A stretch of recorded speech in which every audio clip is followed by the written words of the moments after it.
Mutta minun mielestä ei ole syytä alarmismiin. Trumpin neuvottelutaktiikka on yllättävä ja erikoinen, eikä välttämättä anna hyvää lähtökohtaa Ukrainalle.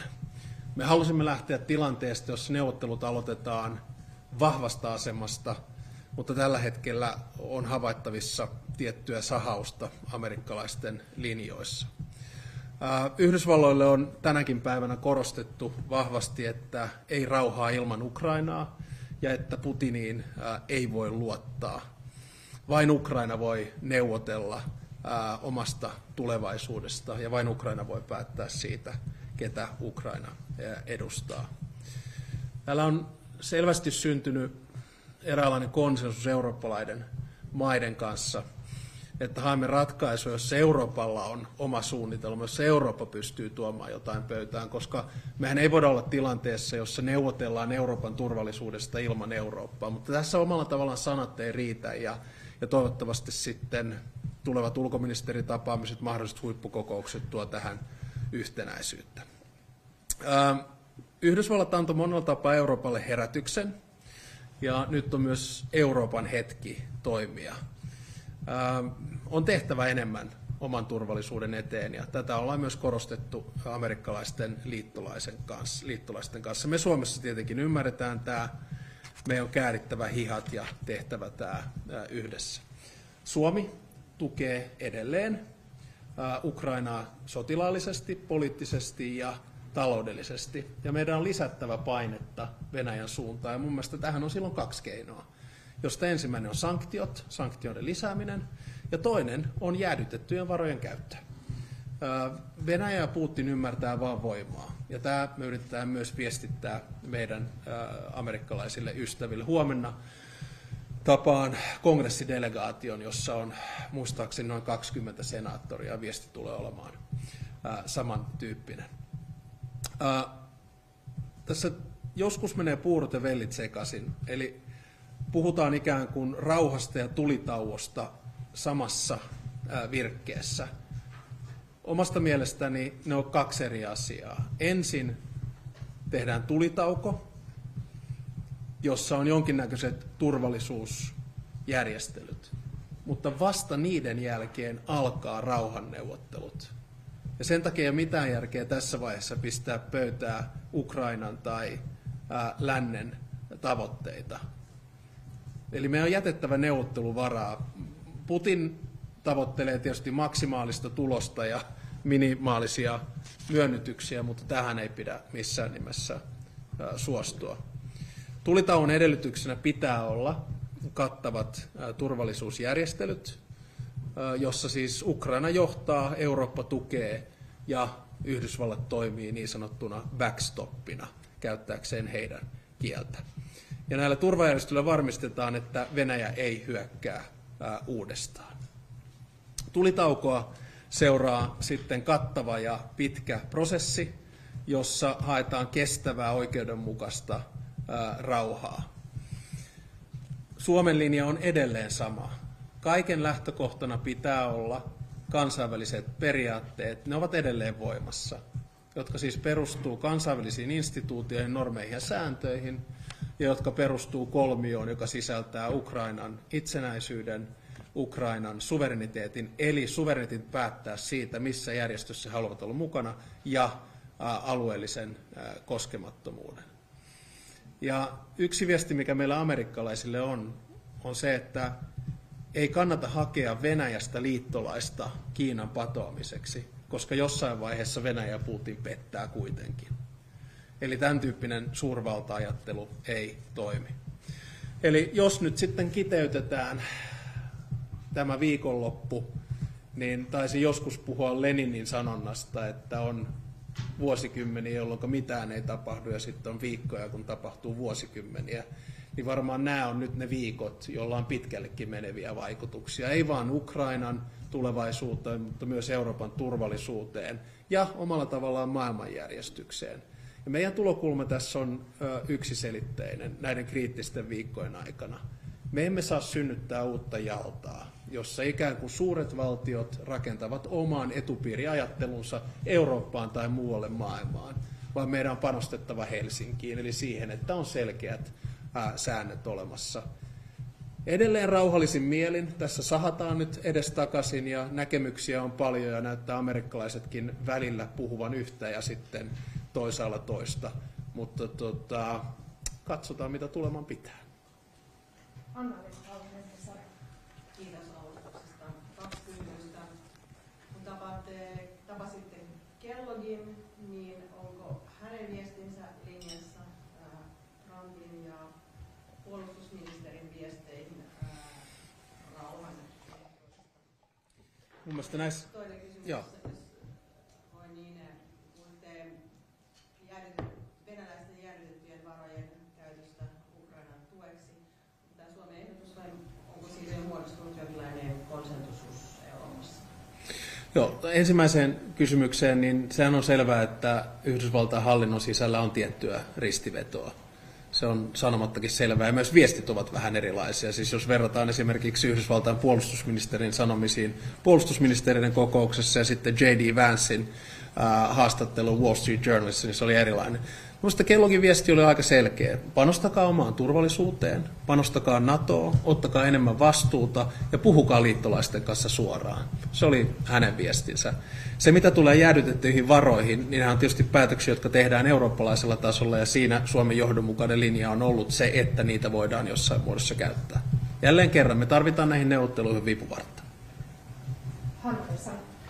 Joo, Ukrainan sota on 3 vuotta takana, Trumpin edellisestä presidenttikaudesta on 4 vuotta aikaa takana, ja nämä shock and awe-taktiikka, mitä hän käyttää, jos siitä miksikään muuttunut, niin miksi eurooppalaisten tai suomalaisten pitäisi uskoa nyt, että Euroopalla on suunnitelma, Eurooppa saa tämän asian hoidettua, koska me emme ole mistään näistä aikaisemmistakaan pisteistä päätyneet siihen lopputulokseen, ja tänäänkin on jäänyt hyvin epäselväksi, mikä se vipuvarsi niin on tässä kuviossa. No ehkä ensimmäinen lähtökohta on se, että neuvottelutaktiikka on monenlaisia. Oma kokemukseni kansainvälisestä politiikasta on se, että se ei koskaan nollasummapeliä. Ei ole kyse siitä, että jos sinä voitat, minä häviän tai päinvastoin. Meidän täytyy jollain tavalla päästä ulos siitä neuvottelumoodista. Ja sitten kuten olen aikaisemmin sanonut, niin täytyy myös katsoa, mitä sanotaan ja mikä oli toimenpide loppupelissä. Eli tällä hetkellä me elämme epävarmoja aikoja ja me joudumme ottamaan vastaan sellaisia kokonaisuuksia, joihin me emme ole aikaisemmin tottuneet, ja sen takia pitää pää kylmänä. Ehkä perusviestini on se, että Euroopan on nyt ryhdistäydyttävä. Ja totta kai me ollaan kuultu se hirveän monta kertaa aikaisemminkin, mutta kyllä mä uskallan väittää, että Eurooppa ryhdistyi esimerkiksi Brexitin jälkeen. Eurooppa yhdistyi esimerkiksi koronan jälkeen. Eurooppa ryhdistyi, kun Venäjä hyökkäsi Ukrainaan. Eurooppa ryhdistyi, kun piti siirtää venäläinen energia omavaraisuuteen. Eurooppa ryhdistyi, kun piti panostaa omaan puolustukseen. Eurooppa käyttää tänä päivänä huomattavasti enemmän puolustukseen kuin aikaisemmin. Nämä tapahtuu aina pienissä askeleissa, eli ei ole minkäännäköistä tällaista niin kuin sysäystä, että homma on hallussa juuri nyt. Mitä tiedetään Zelenskin ja Ransin tapaamisesta tänään, ja milloin Zelenski mahdollisesti infoa kumppaneitaan, josta keskustelussa? Tiedän, että tapaaminen oli suunnitteilla, mutta itsellä kun on ollut 8 bilateraalitapaamista, niin en ole seurannut Zelenskin toimia. Saan varmaan kuulla siitä enemmän huomenna, kun meillä on Zelenskin kanssa kahdenvälinen tapaaminen. Ja tapasin kyllä Zelenskin kabinettipäällikön tänään aamulla matkalla Kellogin tapaamiseen. Ehdimme muutaman sanan vaihtaa siinä vaiheessa, mutta siinä vaiheessa Vance ja Zelenski eivät olleet vielä tavanneet.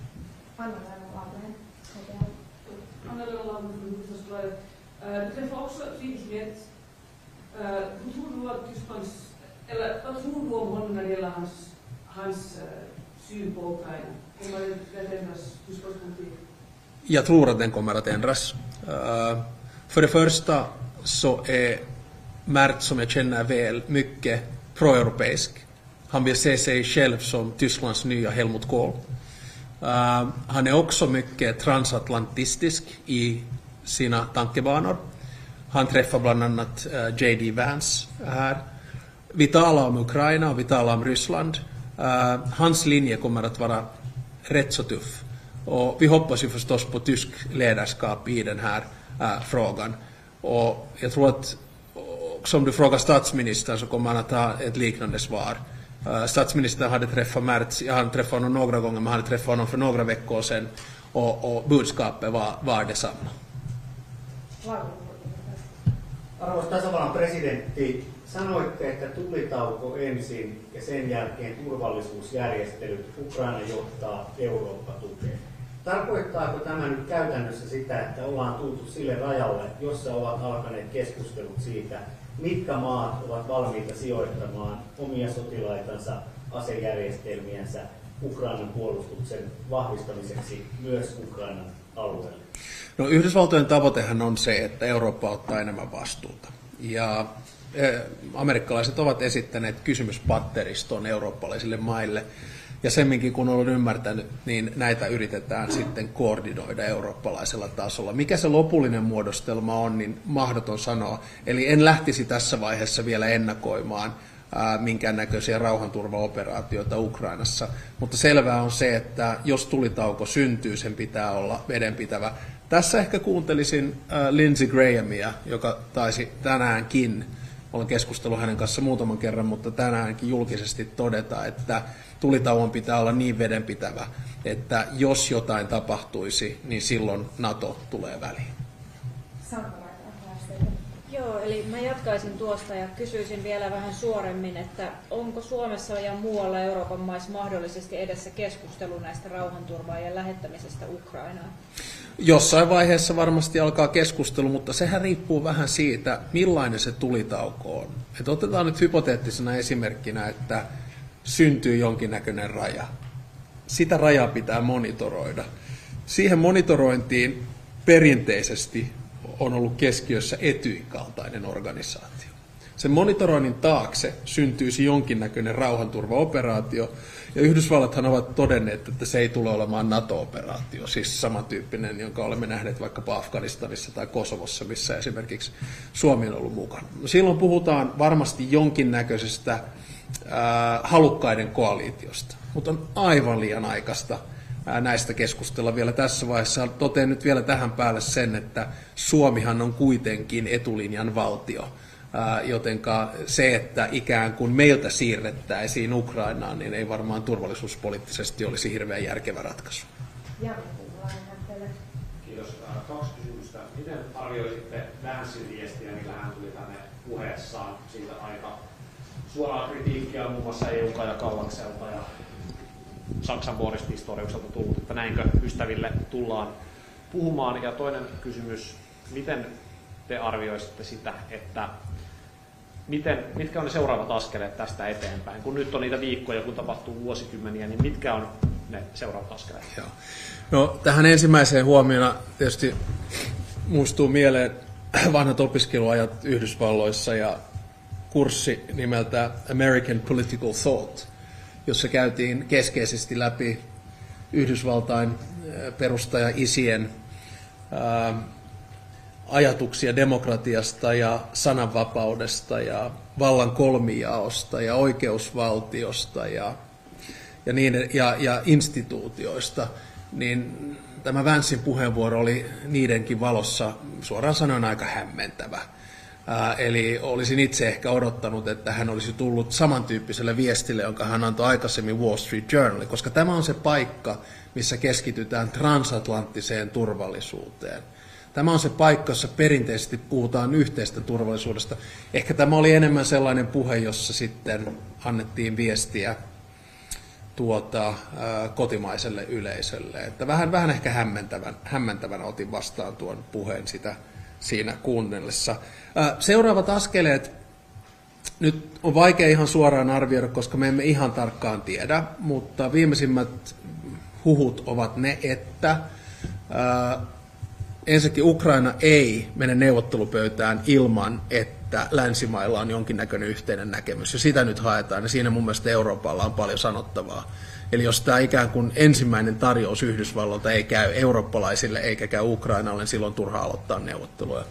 Mutta sitten jossain vaiheessa, kun neuvotteluihin päästään, niin varmaan ensimmäiseksi haetaan paikkaa Ennen sitä tullaan käymään tunnustelevia neuvotteluja alemmalla tasolla, koska yleensä päämiehet eivät tule keskusteluihin ennen sitä. Itse pitäisin hyvin tärkeänä, että näissä neuvotteluissa on myös mukana eurooppalainen edustus. Sen ei tarvitse olla EUn edustus, mutta eurooppalainen edustus. Koska me emme voi olla tilanteessa, jossa Ukraina, siis presidentti Zelenski, joutuu jonkinnäköiseen puristukseen presidentti Trumpin ja presidentti Putinin väliin ja tehdään jonkinnäköisiä ratkaisuja Euroopan turvallisuudesta. Jos ihan totta puhutaan, ei sellaisia ratkaisuja voi tehdä. Ei Euroopan turvallisuudesta voida päättää ilman meitä eurooppalaisia. Otetaan lyhyet kysymykset Marit Sterhoks ja Keijo.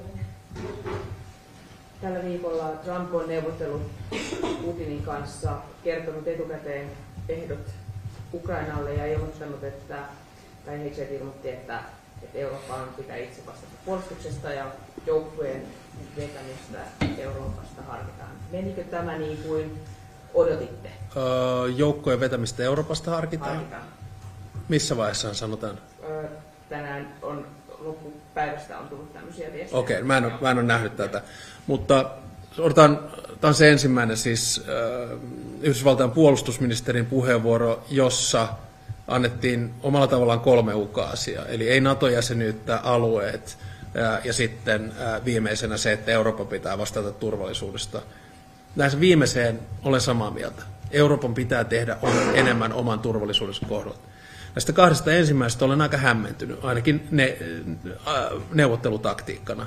Ei kannata paljastaa kortteja alkuvaiheessa, mikä mahdollinen lopputulema on, mutta sen jälkeen yhdysvaltalaiset ovat vetäneet vähän takaisin näitä omia lausuntojaan. Jälleen kerran tämä on julkisdiplomatiaa, neuvottelutaktiikkaa, joskus osutaan oikeaan, joskus väärään.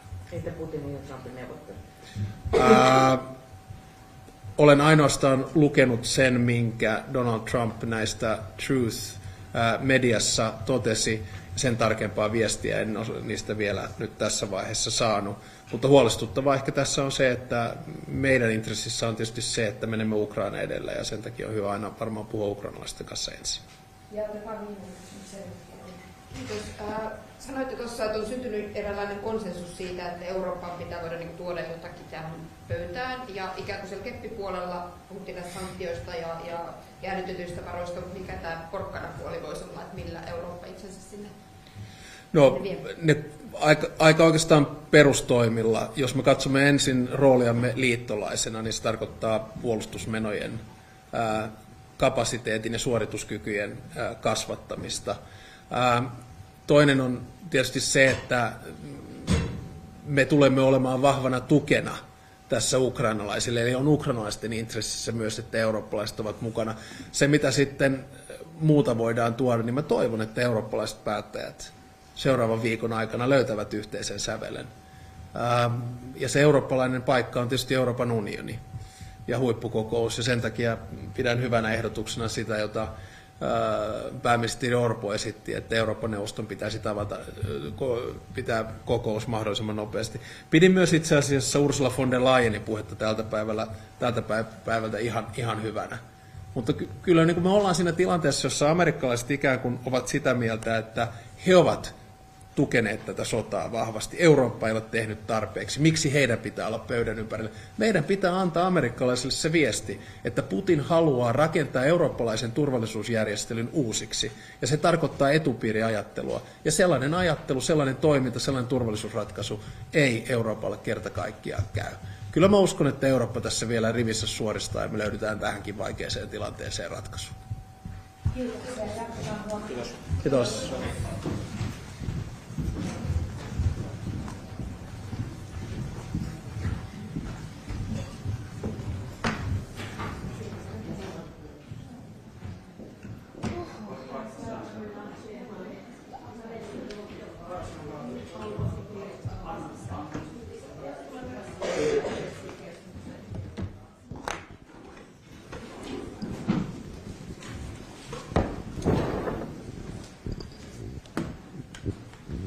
Hyvät Iltalehden katsojat, summataan tämä nopeasti yhteen. Presidentti Stubb kertoi siinä sen olennaisimman, että realismia on ensinnäkin puhua tulitauosta ja sitten tulitauon jälkeen on tehtävä turvallisuus- turvatakuujärjestely. Ja käytännössä silloin puhutaan siitä, että eurooppalaiset maat ovat antamassa Ukrainalle turvatakuita.